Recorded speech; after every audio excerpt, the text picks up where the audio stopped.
El siguiente segmento es clasificación F, formativo, educativo cultural. A, apto para todo público.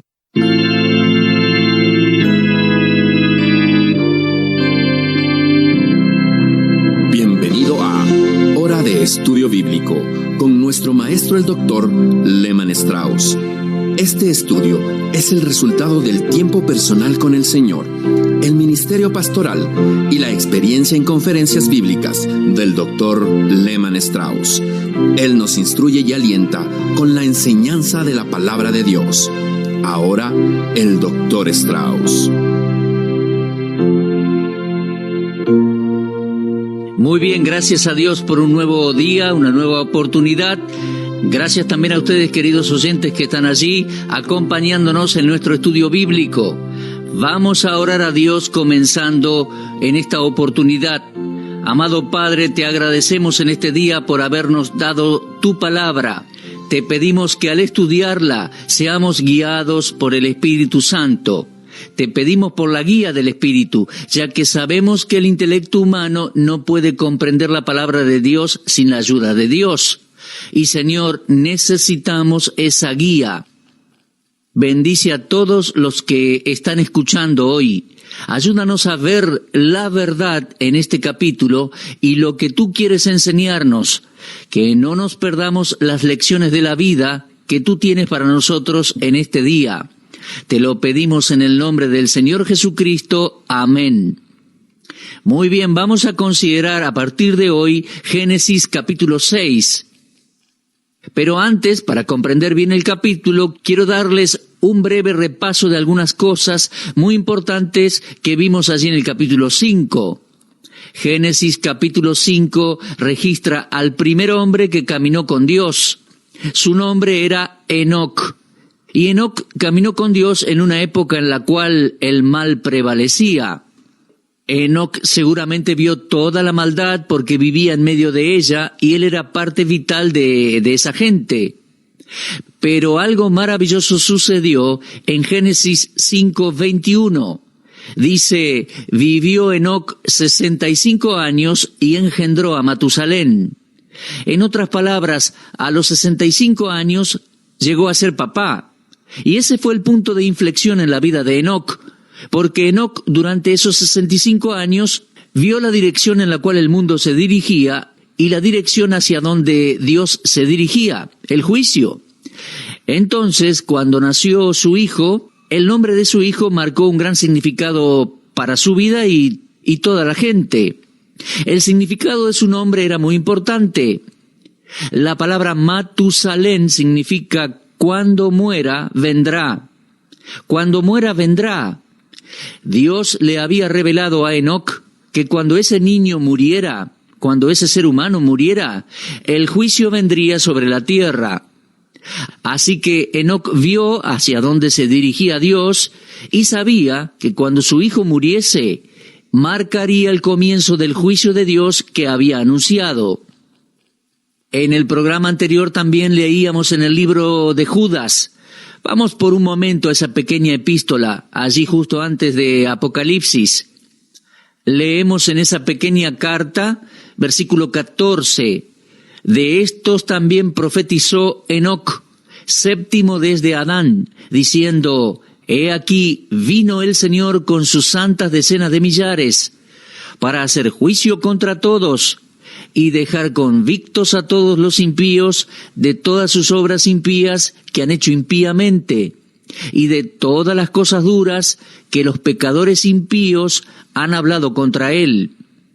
Estos son murmuradores, querellosos, que andan según sus propios deseos, cuya boca habla cosas infladas, adulando a las personas para sacar provecho. En estos versículos de Judas tenemos a aquellos que piensan que se trata de una profecía, la profecía de un día futuro en el cual Enoc va a profetizar la venida de Cristo. Yo creo que esa es una segunda aplicación del versículo, pero entiendo que la interpretación primaria, eso creo yo, debe referirse a la época en que vivió Enoc. Lehman Strauss cree que Judas estaba escribiendo o diciendo que cuando Enoc vivía, profetizó y predicó diciendo que Dios iba a ejecutar juicio sobre aquella generación impía. Así que en Judas 14 y 15 tenemos el significado primario que se refiere al diluvio de la época de Noé. Ahora, por favor, regrese al capítulo 5 de Génesis. Allí en el versículo 26 leemos así: vivió Matusalén, después que engendró a Lamec, 782 años, y engendró hijos e hijas. Fueron pues todos los días de Matusalén 969 años, y murió. Vivió Lamec 182 años y engendró un hijo, y llamó su nombre Noé, diciendo: Este nos aliviará de nuestras obras y del trabajo de nuestras manos a causa de la tierra que Jehová maldijo. El nombre Noé significa consuelo o descanso. Así que Enoc sabía que el juicio venidero era inminente. Sabía que después de la muerte de su hijo Matusalén, Dios iba a traer juicio. Pero Matusalén después tuvo un nieto llamado Noé, y Noé iba a traer descanso y alivio a su pueblo en ese tiempo de juicio. Ahora déjeme observar algo rápidamente en Génesis 9. Fíjese versículos 28 y 29. Dice que vivió Noé después del diluvio 350 años, y fueron todos los días de Noé 950 años, y murió. Ahora sustraiga 350 a 950 y le quedan 600. De esa manera entendemos que el diluvio vino el mismo año en que Matusalén murió. Y la cronología está aquí mismo en la Biblia. ¿Se da cuenta? Esto es algo extraordinario. Dios esperó 969 años para juzgar al mundo con diluvio. Enoc supo cuando el bebé nació que el juicio vendría. Él profetizó que vendría. Él predicó que el juicio vendría después de la muerte de Matusalén. Y sabemos que el juicio vino justo después de que Matusalén murió. Ahora, en la primera epístola de Pedro, capítulo 3, versículo 20, leemos así: los que en otro tiempo desobedecieron, cuando una vez esperaba la paciencia de Dios en los días de Noé. Observe esa frase: la paciencia de Dios en los días de Noé. Piénselo, mi amigo, Dios esperó 969 años antes de traer el juicio sobre el mundo impío. Creo que Dios fue bastante paciente, ¿no le parece? Muy bien, ahora vamos a ingresar al capítulo 6. Y este es un capítulo bastante difícil de interpretar. Vamos a leer los versículos 1 y 2. Repito, Génesis 6, 1 y 2. Aconteció que cuando comenzaron los hombres a multiplicarse sobre la faz de la tierra, y les nacieron hijas, que viendo los hijos de Dios que las hijas de los hombres eran hermosas, tomaron para sí mujeres, escogiendo entre todas. Ahora, la dificultad aquí está al tratar de responder la pregunta: ¿quiénes son estos hijos de Dios y las hijas de los hombres? Antes de intentar responder esto, antes de examinar el texto, estos dos versículos, me gustaría dirigir su atención a los versículos 5 y 11. En el versículo 5 dice: vio Jehová que la maldad de los hombres era mucha en la tierra, y que todo designio de los pensamientos del corazón de ellos era de continuo solamente el mal. Y versículo 11 leemos así: se corrompió la tierra delante de Dios, y estaba la tierra llena de violencia. Y miró Dios la tierra, y aquí que estaba corrompida, porque toda carne había corrompido su camino sobre la tierra. Quise leer estos versículos para mostrar un poco la corrupción moral de aquella época, la cual había tocado fondo. Con esa escena en la tierra, una generación perversa, inmoral, corrupta, viciosa. Llegamos a este pasaje aquí en Génesis 6, que es difícil y controversial. ¿Quiénes son estos hijos de Dios aquí en Génesis 6, 1 y 2? ¿Quiénes son estas hijas de los hombres? Bueno, creo que la mayor controversia está relacionada con los hijos de Dios. ¿Quiénes son estos hijos de Dios? Creo que no hay mucho problema identificando a las hijas de los hombres. Pero ¿quiénes son estos hijos de Dios? ¿Son ángeles? ¿Son hombres? Tengo 4 amigos que son maestros de la Biblia, buenos expositores, y los 4 han escrito libros en cuanto a Génesis. Y todos tienen algo que decir en cuanto a los hijos de Dios y las hijas de los hombres. Y lo interesante es que 2 de ellos tienen un punto de vista y los otros 2 tienen otro diferente. Ahora, los 4 son mis amigos, los 4 son hombres de Dios, aman a Dios y a su palabra. Pero la diferencia de opinión en Génesis 6, 1 y 2 no tiene nada que ver con las doctrinas más importantes de la fe cristiana. Y el hecho de que 2 de ellos no estén de acuerdo conmigo, eso no significa que no puedan ser mis amigos. Y aún nos reunimos y disfrutamos tiempo juntos. En el año 1980, el escritor John Phillips, un buen amigo de Lehman Strauss, un excelente maestro bíblico, escribió un libro titulado Explorando Génesis, publicado por Moody Press en 1980. Permítame leerle un párrafo o 2 de este libro tratando este tema. Él dice así: algo nuevo e importante debe haber sucedido para que la maldad se acelerara de tal manera como lo vemos en Génesis 6. Una nueva dimensión de anarquía se había inyectado en el vivir cotidiano, lo cual es evidente en esta porción. Aconteció que cuando comenzaron los hombres a multiplicarse sobre la faz de la tierra, y les nacieron hijas, que viendo los hijos de Dios que las hijas de los hombres eran hermosas, tomaron para sí mujeres. Ahora, la palabra hombre evidentemente se refiere a la raza humana, a la humanidad en general. Los hijos de Dios, creo, entonces, son la generación de Adán. Génesis 6, 1 al 2, se refiere a una segunda apostasía en el rango de los ángeles.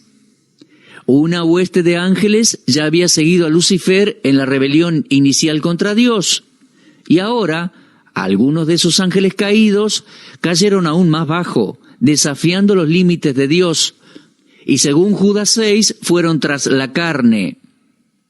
Sigo leyendo un poco lo que dice ese libro. Según tanto Judas como segunda Pedro, algunos ángeles caídos ya no tienen la libertad de andar por los aires, sino que están encarcelados en un lugar, están encadenados y reservados para el juicio final. A causa de su codicia, su impureza y su furia, Dios los ha encarcelado. No es así para con los otros ángeles caídos que, como principados, tienen la sujeción del mundo bajo Satanás, su líder. Esos ángeles doblemente caídos desafiaron la ley de su ser, no solo engañando y asociándose con la raza humana, sino también tomando mujeres. Judas y Pedro comparan el pecado de estos ángeles caídos a la par del pecado de Sodoma y de Gomorra. El punto de vista que dice que los hijos de Dios eran los descendientes de Set y que el capítulo 6 muestra la separación entre los piadosos y los rebeldes, muy difícilmente puede aceptarse. ¿Cómo puede ser que la unión matrimonial entre seres humanos piadosos e impíos produzca una raza de gigantes? ¿Cómo puede ser que un simple deslizarse de la fe produzca un alza tan tremendo de maldad que necesitara un diluvio y que la apostasía culminara en formas demoníacas avanzadas? Ese escritor sigue diciendo: la expresión hijos de Dios aparece solo 4 veces en el Antiguo Testamento, 3 veces en el libro de Job, capítulo 1, versículo 6, Job capítulo 2, versículo 1, y Job 38, versículo 7, a donde leemos que los hijos de Dios se presentaban delante de Dios y Satanás estaba presente. En ese contexto es muy evidente que los hijos de Dios son seres angelicales. En Job 38:7 leemos que durante la creación del mundo, las estrellas del alba alababan y los hijos de Dios se regocijaban. Los hijos de Dios, una vez más, evidentemente son seres superiores. La otra referencia está en el libro de Daniel, donde leemos que Nabucodonosor vio a 4 hombres caminando en el horno de fuego ardiente. Él reconoció a 3 de ellos, sus víctimas, pero el aspecto del cuarto era semejante al Hijo de los dioses. En ese caso se trataba del Hijo de Dios. Creo que era una apariencia preencarnada como un ser sobrenatural. Mis amigos, leí lo que dice el hermano Phillips, y él concluye así: esos hijos de Dios eran ángeles caídos, eran demonios, y esos demonios tuvieron relaciones sexuales con mujeres, y el resultado fue el nacimiento de los gigantes. Eso dice el hermano Phillips.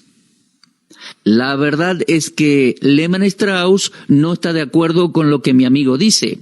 Y permítame refutar ese punto de vista. Debo decir en primer lugar que es verdad que los ángeles son llamados hijos de Dios, pero ¿son hijos de Dios como ángeles o como ángeles caídos?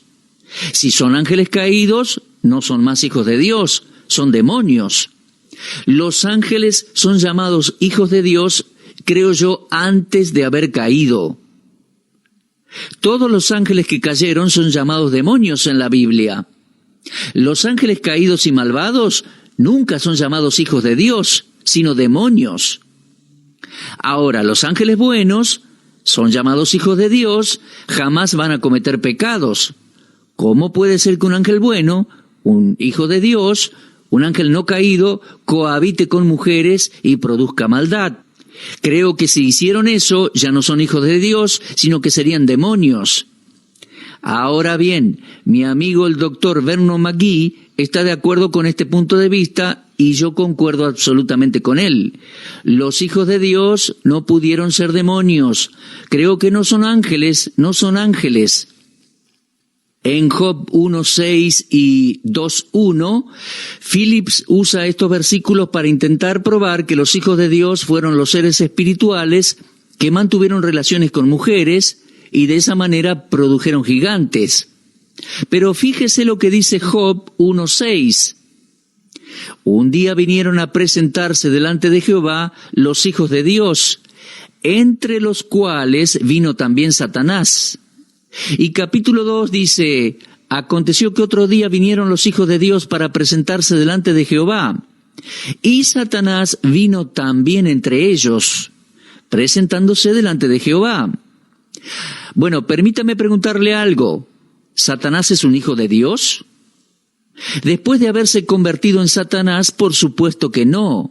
Él fue un hijo de Dios, un ángel antes de la caída, antes de pecar, antes de pasar a ser diablo. Pero no podemos llamar al diablo un hijo de Dios.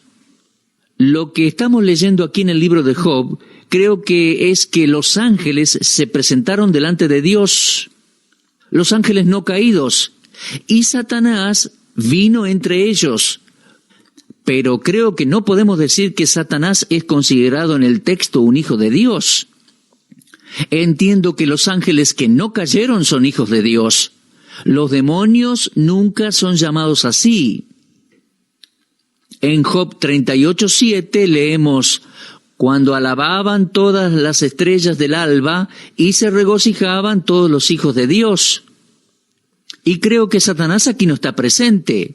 ¿Por qué?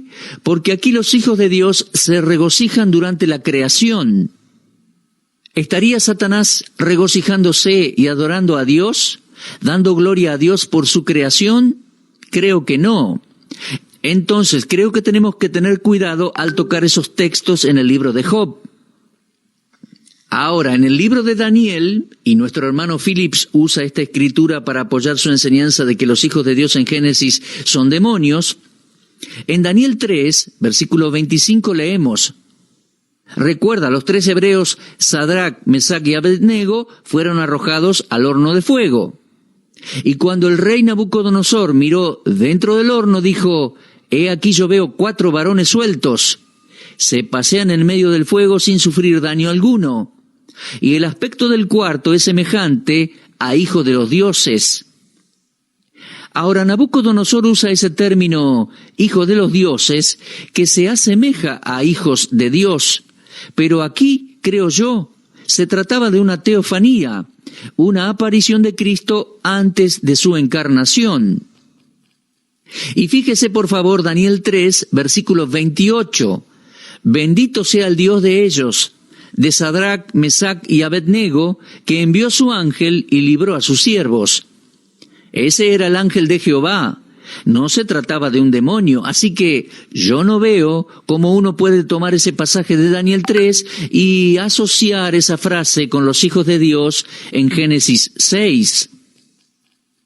Ahora bien, si usted va al capítulo 18 del libro de Génesis, ahí va a encontrar otro pasaje que nuestro hermano usa para apoyar su idea de que los hijos de Dios en Génesis 6 son demonios, son ángeles caídos. En Génesis 18 leemos: «Después le apareció Jehová en el encinar de Mamre, estando él sentado a la puerta de su tienda en el calor del día. Alzó sus ojos y miró, y he aquí 3 varones que estaban junto a él. Y cuando los vio, salió corriendo de la puerta de su tienda a recibirlos, y se postró en tierra. Y dijo: Señor, si ahora he hallado gracia en tus ojos, te ruego que no pases de tu siervo». Ahora, el señor Phillips sugiere que estos eran seres espirituales y simplemente crearon cuerpos para sí mismos. Es verdad que en Génesis 18 es posible que tengamos la deidad. Se trata de Dios manifestado en alguna apariencia humana.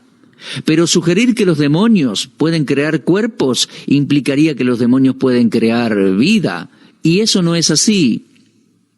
Creo que los demonios no pueden crear un cuerpo, sí pueden meterse en uno, es decir, poseer un cuerpo.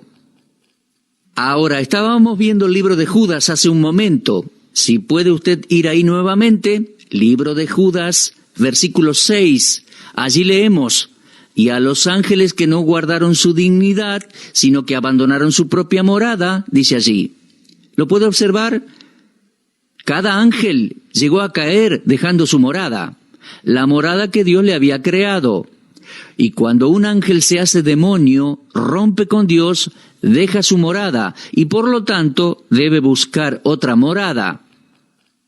Permítame darle una ilustración del Nuevo Testamento. En el Evangelio de Marcos, capítulo 5, tenemos una historia interesante, que creo que será de ayuda para comprender lo que dice Génesis 6. Dice Marcos 5, «Vinieron al otro lado del mar, a la región de los Gadarenos. Y cuando salió él de la barca, enseguida vino a su encuentro, de los sepulcros, un hombre con un espíritu inmundo, que tenía su morada en los sepulcros, y nadie podía atarle, ni aun con cadenas. Porque muchas veces había sido atado con grillos y cadenas, mas las cadenas habían sido hechas pedazos por él, y desmenuzados los grillos, y nadie le podía dominar. Y siempre de día y de noche andaba dando voces en los montes y en los sepulcros, e hiriéndose con piedras. Cuando vio pues a Jesús de lejos, corrió y se arrodilló ante él, y clamando a gran voz dijo: «¿Qué tienes conmigo, Jesús, Hijo del Dios Altísimo? Te conjuro por Dios que no me atormentes». Porque le decía: «Sal de este hombre, espíritu inmundo». Y le preguntó: «¿Cómo te llamas?». Y respondió diciendo: «Legión me llamo, porque somos muchos». Y le rogaba mucho que no los enviase fuera de aquella región. Estaba allí cerca del monte un gran hato de cerdos, y le rogaron todos los demonios diciendo: «Envíanos a los cerdos para que entremos en ellos». Ahora, mi amigo, ¿por qué pidieron estos demonios ir a los cerdos? Porque dejaron su morada original que Dios les había dado. Por lo tanto, debieron buscar un lugar a donde vivir. Marcos 5 nos está diciendo simplemente que los demonios escogieron morar en cuerpos. Judas dice que dejaron su morada y entonces vinieron a morar en cuerpos.